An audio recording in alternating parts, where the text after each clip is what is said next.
ನಮಸ್ತೆ ಎಲ್ಲ ಧ್ಯಾನಿಗಳಿಗೂ. ಈ ಸರಿ ಏನು ಕಾರ್ಯಾಗಾರ ನಡೀತಾ ಇದೆ 41 ದಿವಸಗಳದ್ದು, ಅದಕ್ಕೆ ನಮ್ಮ ಆರೋಗ್ಯ ನಮ್ಮ ಕೈಯಲ್ಲಿ ಅನ್ನೋ ಒಂದು ಟೈಟಲ್ನ ಕೊಟ್ಟಿದ್ದಾರೆ. ಸೊ ಅದಕ್ಕೋಸ್ಕರ ಕೆಲವಾರು ವಿಷಯಗಳನ್ನು ನನಗೆ ಅವರು ಗೈಡ್ ಮಾಡ್ತಾ ಇರ್ತಾರೆ. ಸೊ ಅದಕ್ಕೆ ಇವತ್ತು ಮೊದಲನೇ ದಿವಸ ನಾನು ನಿಮಗೆ ತರಕಾರಿನ ಮತ್ತು ಮೊಳಕೆ ಕಾಳನ್ನು ಯಾವ ಥರ ಮಾಡ್ತೀನಿ ಅನ್ನೋದ್ರದ್ದು ವಿಡಿಯೋನ ನಿಮಗೆ ಮಾಡಿ ಹಾಕೋದಕ್ಕೆ ಇಷ್ಟಪಡ್ತೀನಿ. ಅದರಿಂದ ಸಾಕಷ್ಟು ಜನಕ್ಕೆ ಸಹಾಯ ಆಗ್ಬೋದು. ಎಲ್ಲ ಗೊತ್ತಿರೋರು ಇರ್ತೀರ, ಆದರೆ ನಾನು ಕೂಡ ಹೇಗೆ ಮಾಡ್ತಾ ಇರ್ತೀನಿ ಅನ್ನೋದನ್ನು ತಿಳ್ಕೊಳ್ಳೋದಕ್ಕೆ ಇಷ್ಟಪಡೋರಿಗೋಸ್ಕರ ಅದನ್ನು ಕೂಡ ಮಾಡ್ತೀನಿ. ನಮ್ಮನೆ ಒಳಗಡೆ ಇಟ್ಟಿರೋ ಗಾರ್ಡನ್ ಇದು. ನಾನು ನೋಡಿ, ವೀಳ್ಯದೆಲೆನೂ ಇದೆ, ಮನಿ ಪ್ಲ್ಯಾಂಟು ಇದೆ, ಕರ್ಬೇವಿನ ಸೊಪ್ಪು ಇದೆ, ಇಲ್ಲೂ ಕರ್ಬೇವಿನ ಸೊಪ್ಪು ಇದೆ, ಮತ್ತು ದೊಡ್ಡ ಪತ್ರೆ ಇದೆ. ನೋಡಿ, ನನ್ನ ಮಗಳು ಓದ್ಕೋತಾ ಇದ್ದಾಳೆ. ಹಾಯ್ ಹೇಳೋಕದ್ದ. ಹಾಯ್. ಆ್ಯಕ್ಚುಲಿ ನಿಮಗೆ ಇಂಪಾರ್ಟೆಂಟಾಗಿ ಏನು ತೋರಿಸ್ಬೇಕು ಅಂತ ಇರೋದು ಅಂದರೆ, ನೋಡಿ, ಇದು ಬೀಟ್ರೂಟು, ಇದು ಕ್ಯಾಬೇಜ್, ಆಯಿತಾ, ಇದು ಸೋರೆಕಾಯಿ, ಇದು ಹುರುಳಿಕಾಯಿ, ಇದು ಕ್ಯಾರೆಟ್ಟು, ಇದು ಈರುಳ್ಳಿ, ಇದು ಕೋಸು ಅಂತ ಹೇಳ್ತಾರೆ ಅದು, ಮತ್ತು ಇದು ಆಲೂಗೆಡ್ಡೆ, ಇದು ಹೀರೆಕಾಯಿ. ತರಕಾರಿಗಳು ನಾನು ಏನೇನು ಹಾಕ್ತಾಯಿದ್ದೀನಿ ಅಂತ ಇವಾಗ ಸದ್ಯಕ್ಕೆ ಮನೆಯಲ್ಲಿರೋದು ಇದೆಲ್ಲ ಏನು ಪ್ರೀ ಪ್ಲ್ಯಾಂಡ್ ಏನಲ್ಲ, ಸಡನ್ನಾಗಿ ಮಾಡಬೇಕು ಅನ್ನಿಸ್ತು ಅದಕ್ಕೆ ಮಾಡ್ತಾ ಇರೋದು. ಇದು ಖಾರದ ಪುಡಿ, ಖಾರದ ಪುಡಿ ಅಂತಾರಲ್ಲ ಅದು, ಬೆಳ್ಳುಳ್ಳಿ, ಶುಂಠಿ, ಚಕ್ಕೆ, ಲವಂಗ, ಇದು ಧನಿಯಾ ಪುಡಿ 1-2 ಸ್ಪೂನು, ಇದು ಕೊತ್ತಂಬರಿ ಸೊಪ್ಪು, ಇದು ಹಸಿ ತೆಂಗಿನಕಾಯಿ, ಮತ್ತು ಇದು ಈರುಳ್ಳಿ. ಈ ಸಾಮಗ್ರಿಗಳನ್ನೆಲ್ಲ ಮಸಾಲೆ ಇದನ್ನು ಮಿಕ್ಸಿ ಜಾರ್ಗೆ ಹಾಕ್ಕೊಂಡು ರುಬ್ಕೊಳ್ತೀನಿ. ಈ ರುಬ್ಬೋದಕ್ಕೇ 1-2 ಟೊಮೊಟೊ ಕೂಡ ಹಾಕ್ಕೊಳ್ತೀನಿ. ಇನ್ನು ಬದನೆಕಾಯಿ ಹಚ್ಚಿಟ್ಕೊಂಡಿಲ್ಲ, ಈ ಬದನೆಕಾಯಿಗಳು ಕೂಡ ಹಾಕ್ತೀನಿ. ಇದರಲ್ಲಿ ಇನ್ನೊಂದು ತುಂಬ ಇಂಪಾರ್ಟೆಂಟ್ ನಿಮ್ಗೆ ಏನು ತೋರಿಸ್ಬೇಕು ಅಂದರೆ ಮೊಳಕೆ ಕಾಳು. ಇದನ್ನು ಕಡಲೆಕಾಳು ಅಂತಾರೆ. ಎಷ್ಟು ಚೆನ್ನಾಗಿ ಮೊಳಕೆ ಬಂದಿದೆ ನೋಡಿ, ಎಲ್ಲ ಇದ್ರ ಒಳಗಡೆಗೆ ಸೇರ್ಕೊಂಡು ತೂರ್ಕೊಂಡ್ಬಿಟ್ಟಿದೆ, ಅಷ್ಟು ಚೆನ್ನಾಗಿ ಬಂದಿದೆ ಮೊಳಕೆ. ಇದರದೇ ನಾನು ತೋರಿಸ್ತಾ ಇರೋದು ಇವತ್ತು. ಒಂದು ಸ್ವಲ್ಪ ಖಾರ ಚೆನ್ನಾಗಿ ಬರಲಿ ಅನ್ನೋ ಕಾರಣಕ್ಕೆ ಈ 3 ಮೆಣಸಿನ್ಕಾಯಿನ ಕೂಡ ಹಾಕ್ತೀನಿ. ಇದ್ರ ಜೊತೆಗೆ ಇನ್ನೊಂದು ತರಕಾರಿ ಏನು ಸೇರಿಸ್ತಾ ಇದ್ದೀನಿ ಅಂದರೆ, ಇದು ಪಪ್ಪಾಯ ಕಾಯಿ. ಅದನ್ನು ಹೇಗೆ ಮಾಡೋದು ಅಂತ ತೋರಿಸ್ಕೊಡ್ತೀನಿ. ಓಕೆ, ಇದನ್ನು ಸಿಪ್ಪೆ ಸುಲಿದ್ಬಿಟ್ಟು ಇದ್ರ ಮೇಲಿಂದೆಲ್ಲ ನೀಟಾಗಿ ತೆಗೆದು ಇಟ್ಕೊಂಡಿದ್ದೀನಿ. ಇನ್ನು ಅದು ಸ್ವಲ್ಪ ಕೂಡ ಹಸಿರು ಕಾಣಿಸ್ಬಾರ್ದು, ತಕ್ಕೊಳ್ತೀನಿ ಅದನ್ನು. ಅದು ಸ್ವಲ್ಪನೂ ಇಲ್ಲ ಅನ್ನೋ ಥರನೇ ಕಾಣುತ್ತೆ, ಆದರೂ ತೆಗ್ದಾಗ ಒಂಚೂರು ಕಾಣ್ತಾ ಇದೆ. ಅದನ್ನು ಕ್ಲೀನ್ ಮಾಡಿಕೊಂಡು ಬಿಳಿಗೆ ತೊಗೊಂಡು ಇದನ್ನು ಹಚ್ಕೊಳ್ಬೇಕು. ಪಪ್ಪಾಯ ಮಸಾಲೆನ ಈ ಥರ ರುಬ್ಕೊಂಡಿದ್ದೀನಿ. ಕೊತ್ತಂಬರಿ ಸೊಪ್ಪು ಸ್ವಲ್ಪ ಕಾಣೋ ಥರ, ಇಲ್ಲಾಂದರೆ ಪೂರ್ತಿ ಹಸಿರು ಬಂದುಬಿಡುತ್ತೆ ಮಸಾಲೆ, ಅದಕ್ಕೆ ಒಂಚೂರು ಕಾಣ್ತಾ ಇದೆ ಅದು. ಈಗ ಒಲೆ ಮೇಲೆ ಪಾತ್ರೆ ಇಟ್ಬಿಟ್ಟು ಕೊಬ್ಬರಿ ಎಣ್ಣೆ ಹಾಕ್ಕೊಂಡಿದ್ದೀನಿ, ಇಷ್ಟು ಕಾಣುತ್ತಲ್ಲ. ಮತ್ತು ಇದಕ್ಕೆ ಸ್ವಲ್ಪ ತುಪ್ಪ ಕೂಡ ಹಾಕ್ಕೊಳ್ತೀನಿ, ಇಷ್ಟು ತುಪ್ಪ. ಈರುಳ್ಳಿ ಹಾಕ್ತಾಯಿದ್ದೀನಿ.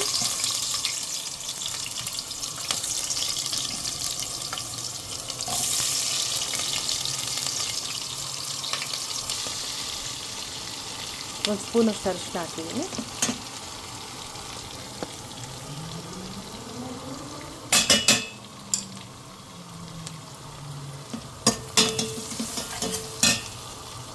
ಇದು ಮಾತಾಡಿದ್ದಾರೆ. ಇದಕ್ಕೆ ನೋಡಿ ಸೋರೆಕಾಯಿ, ಇದು ಸೋರೆಕಾಯಿ, ಇದು ಕ್ಯಾಬೇಜ್, ಎಲೆಕೋಸು ಅಂತ ಏನು ಹೇಳ್ತಾರೆ ಅದು, ಇದು ಹುರುಳಿಕಾಯಿ, ಇದು ಕ್ಯಾರೆಟು, ಇದು ಕೋಸು, ಗೆಡ್ಡೆಕೋಸು ಅಂತ ಹೇಳ್ತಾರೆ ಅದು, ಇದು ಹೀರೆಕಾಯಿ ರಿಡ್ಜ್ ಗಾರ್ಡ್, ಇದು ಆಲೂಗೆಡ್ಡೆ, ಇದು ಬೀಟ್ರೂಟು, ಇಲ್ಲ ಅಲ್ಲೆರಡಿದು, ಒಂದು ಬದನೆಕಾಯಿ ಮತ್ತು ಇನ್ನೊಂದು ಪಪ್ಪಾಯ. ಇದು ಪಪ್ಪಾಯ ಕಾಯಿ ಪಪ್ಪಾಯ ಇದು, ಮತ್ತು ಇದು ಬದನೆಕಾಯಿ. ಸೊ ಇಷ್ಟು ತರಕಾರಿ ಹಾಕಿದ್ದೀನಿ ನಾನು ಇವಾಗ.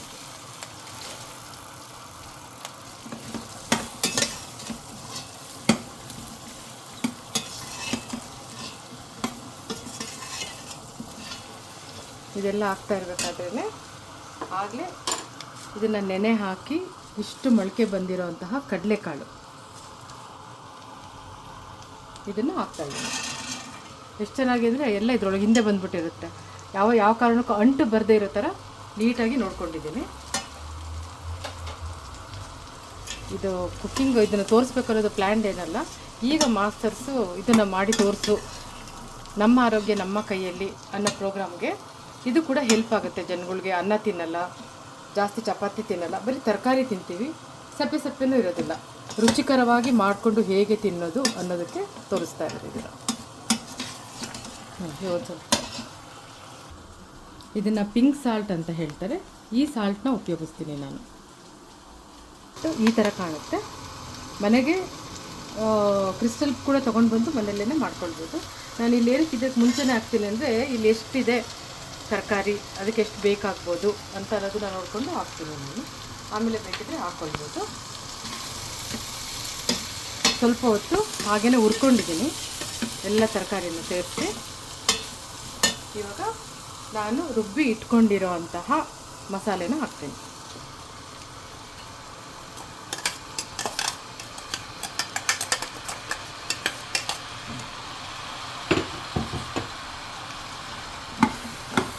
ಆ ಮಸಾಲೆದು ವಾಸನೆ ಏನಿರುತ್ತೆ, ಒಂದು ಸ್ವಲ್ಪ ಹಸಿ ವಾಸನೆ ಅಂತ ಹೇಳ್ತಾರೆ, ಅದು ಹೋಗೋವರೆಗೆ ಸ್ವಲ್ಪ ಈ ಮಸಾಲೆಲ್ಲೇ ಮಿಕ್ಸ್ ಮಾಡ್ಕೊಳ್ಳೋಣ. ನೋಡಿದ್ರೆ ತಿನ್ನಬೇಕು ಅನ್ನಿಸ್ತಾ ಇದೆ ಅಲ್ವಾ? ಎಲ್ಲರಿಗೂ ಅನಿಸುತ್ತೆ ಮಕ್ಕಳ ಮನೆಯಲ್ಲಿ ಎಲ್ಲರೂ ಮಾಡಿಕೊಂಡು ತಿನ್ನಬೇಕಿದನ್ನು, ಆಯಿತಾ? ಸ್ವಲ್ಪ ಹೊತ್ತು ಹಾಗೆ ಇರಲಿ, ತಿರುಗಿಸ್ಕೊಂಡು ಆ ಮಸಾಲೆಲ್ಲೇ ಹಸಿ ವಾಸನೆ ಹೋಗೋವರೆಗೆ ಸ್ವಲ್ಪ ಅದು ಬೇಕಲ್ಲಿ. ಜೋರು ಜಾಸ್ತಿ ಮಾಡಲಿ.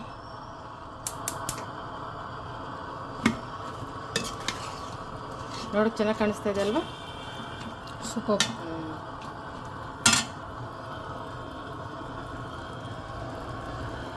ಹೆದರ್ಕೋಬೇಡಿ. ಮಧ್ಯದಲ್ಲಿ ಸ್ವಲ್ಪ ತಿರುಗಿಸ್ತಾ ಇರಬೇಕು. ತಳ ಹತ್ತದಾಗೆ ನೋಡ್ಕೋಬೇಕು. ಇನ್ ಕೇಸ್ ಏನಾದರೂ ತಳ ಹತ್ತಿಬಿಡ್ತು ಅಂತಂದರೆ ಅದರದ್ದು ರುಚಿ ಬೇರೆ ಆಗಿಬಿಡುತ್ತೆ. ಯಾವ ಕಾರಣಕ್ಕೂ ತಳ ಹತ್ಕೂಡ್ದು, ಇಲ್ಲೇ ನಿಂತಿರಬೇಕು, ಜೋಪಾನವಾಗಿ ಆ ಕಡೆ ಈ ಕಡೆ ಹೋಗ್ಕೊಡ್ತು. ಅಡುಗೆ ಮಾಡಬೇಕಾದ್ರೆ ಯಾವಾಗಲೂ ಗಮನ ಎಲ್ಲ ಅಡುಗೆ ಮಾಡೋ ಕಡೆನೇ ಇರಬೇಕು. ಇವಾಗ ಇಲ್ಲಿ ಮಳೆ ಶುರುವಾಗಿದೆ, ತುಂಬ ತಣ್ಣಗಿದೆ, ತುಂಬ ಚೆನ್ನಾಗಿದೆ, ಗಾಳಿ ತುಂಬ ಚೆನ್ನಾಗಿದೆ, ತಣ್ಣಗಿದೆ, ತುಂಬ ಪ್ಲೆಸೆಂಟ್ ಆಗಿದೆ ವಾತಾವರಣ. ನೋಡಿ ಇವಾಗ ನೋಡಿ ಹಸುಗು ವಾಸನೆ ಎಲ್ಲ ಹೋಗಿ ಕಲರ್ ಚೇಂಜ್ ಆಗಿದೆ. ಕಲರು ನಾನು ಹಾಕಿದ್ದಾಗ ಹೇಗಿತ್ತು ಇವಾಗ ಹೇಗಿದೆ ನೋಡಿ, ವ್ಯತ್ಯಾಸ ಆಗಿದೆ. ಸೊ ಇವಾಗ ನಾನು ಏನು ಮಸಾಲೆ ರುಬ್ಬಿದ್ದೆ ಅದಕ್ಕೇ ನೀರು ಹಾಕಿ ಇಟ್ಕೊಂಡಿದ್ದೀನಿ. ಇದು ಇಂಡಿಯನ್ ಸ್ಟೈಲ್, ನಾವು ಹಂಗೆಲ್ಲ ಏನೋ ಒಂಚೂರು ವೇಸ್ಟ್ ಮಾಡೋದಿಲ್ಲ, ಆಯಿತಾ? ಆಗಲೇ ಉಪ್ಪು ಹಾಕಿದ್ದೀನಿ, ನಿಮಗೆ ಗೊತ್ತಿದೆ. ಹೆಚ್ಚಿಗೆ ಉಪ್ಪು ಆಗೋದು ಬೇಡ, ಅದನ್ನು ನೋಡಿ ಸಿಕ್ಕಾಪಟ್ಟೆ ಉಪ್ಪು ತಿನ್ನೋದು ಬೇಡ, ಸ್ವಲ್ಪ ಕಮ್ಮಿ ಮಾಡೋಣ.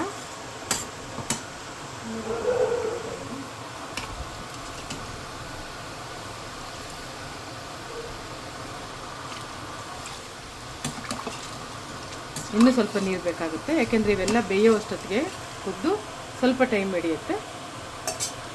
ಕಮ್ಮಿ ಅಂದ್ರೂ ಈ 15 ನಿಮಿಷ ಇದನ್ನು ಬೇಯೋದಕ್ಕೆ ಬಿಡಬೇಕು, ಮುಚ್ಚಿಬಿಟ್ಟು ಬೇಯೋದಕ್ಕೆ ಬಿಡಬೇಕು. ಇನ್ನೂ ಸ್ವಲ್ಪ ಬೇಡ.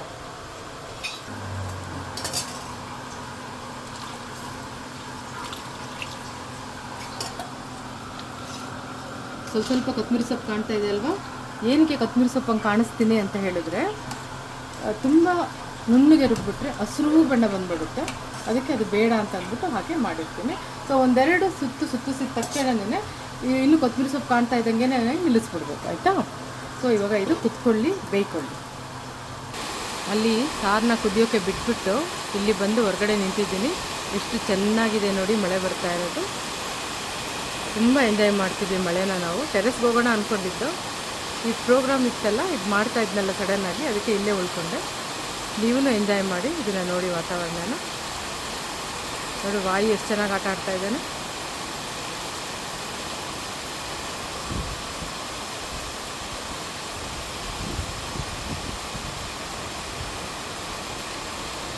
ಇದು ನನ್ನ ಬೆಡ್ರೂಮಲ್ಲೂ ಕೂಡ ನೋಡಿ ಎಷ್ಟು ಚೆನ್ನಾಗಿ ಕಾಣುತ್ತೆ. ಗಿಡ ಮರಗಳೆಲ್ಲ, ಮಳೆ ಬರ್ತಾ ಇರೋದು, ಆ ಕಡೆಗೆ ಸ್ವಿಮ್ಮಿಂಗ್ ಪೂಲ್ ಇರೋದು ಕಾಣಿಸ್ತಿದೆಯಲ್ಲ.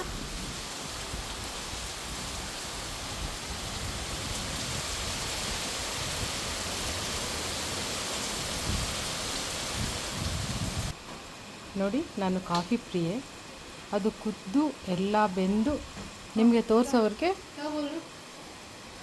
ಒಂದು ಕಾಫಿ ತೊಗೊಳ್ಳೋಣ ಅಂದ್ಬಿಟ್ಟು ಕಾಫಿ ಮಾಡ್ಕೊಂಡು ಬಂದಿದ್ದೀನಿ. ಈ ಗ್ಲಾಸ್ದು ಕೂಡ ಒಂದು ಕತೆ ಇದೆ. ಈ ಥರ ಗ್ಲಾಸ್ಗಳು ಎಲ್ಲಿ ಸಿಗುತ್ತೆ ಅಂತ ಗೊತ್ತಿರಲಿಲ್ಲ ನನಗೆ. ಬೀದಿಲಿ ಯಾರಾದರೂ ಕುಡಿತಾ ಇದ್ದರೆ ನೋಡಿಬಿಟ್ಟು ಕುಡಿಬೇಕು ಅನ್ನಿಸ್ತಾ ಇತ್ತು ಆ ಗ್ಲಾಸಲ್ಲಿ, ಅಂಥ ಗ್ಲಾಸಲ್ಲಿ. ಸೊ ನನ್ನ ಮಗಳನ್ನ ಬಿಡೋದಕ್ಕೆ ಅಂತ ಅಂದ್ಬಿಟ್ಟು ಪಾಂಡಿಚೇರಿಗೆ ಹೋಗಿದ್ದೆ MSc ಮಾಡಿಸೋದಕ್ಕೆ. ಆವಾಗ ಅಲ್ಲಿ ನನಗೆ ಇಟ್ಕೊಂಡಿರೋರು ಕಾಣಿಸ್ತಾಯಿದ್ರು. ಇದೇನು ಸಾಮಾನ್ಯದ ಗ್ಲಾಸ್ ಅಲ್ಲ, ಫ್ಲೈಟಲ್ಲಿ ಬಂದಿದೆ ನನ್ನ ಹತ್ರಕ್ಕೆ. ಇದು ಎಲ್ಲಿ ಸಿಗುತ್ತೆ ಗೊತ್ತಿರಲಿಲ್ಲ ಆವಾಗ ನನಗೆ. ಈಗಲೂ ಇಲ್ಲ ಎಲ್ಲೂ ಸಿಕ್ಕಿರೋದು ನೋಡಿಲ್ಲ ನಾನು. ಅಲ್ಲಿಂದ ತೊಗೊಂಡು ಬಂದಿರೋ ಗ್ಲಾಸ್ ಇದು. ಕಾಫಿ ಅಂದರೆ ನನಗೆ ತುಂಬ ಇಷ್ಟ, ಅದಕ್ಕೆ ಮಾಡ್ಕೊಂಡು ಬಂದಿದ್ದೀನಿ. ಒಂದು ಬ್ರೇಕಲ್ಲಿ ತಗೊಳ್ಳಿ. ಚಿಯರ್ಸ್. ಕಾಫಿ ಕುಡಿ ಎಲ್ಲರಿಗೂ. ಕರೆಂಟ್ ಹೋಗಿದೆ, ಕುದೀತಾ ಇದೆ, ನೋಡ್ತಾ ಇದ್ದೀರಲ್ಲ. ಇನ್ನೂ ಬೇಯಬೇಕು.